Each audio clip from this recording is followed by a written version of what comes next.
MP আনারের মেয়েটি আসছিল, তার বাপে হত হয়েছে, সেজন্যই তার একটা স্বাভাবিক তার বাবার হত্যার বিচার সে চাবে, এটি স্বাভাবিক।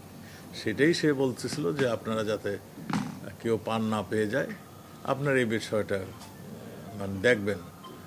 আমরা আপনার যেটাই আপনার তদন্তে আসে আমরা সেটাই বিশ্বাস করি, কিন্তু আপনারা তদন্ত মানে যেভাবে করছেন কেউ যাতে পান না পেয়ে যায় সেইটার আমাদেরকে একটু রিকোয়েস্ট করে গেছে। এর চেয়ে বেশি কিছু তার সাথে সত্যিই কি মাননীয় মন্ত্রী মহোদয় কোনো ধরনের চাপ আছে যেটা ওই মেয়েটা আশঙ্কা করেছে?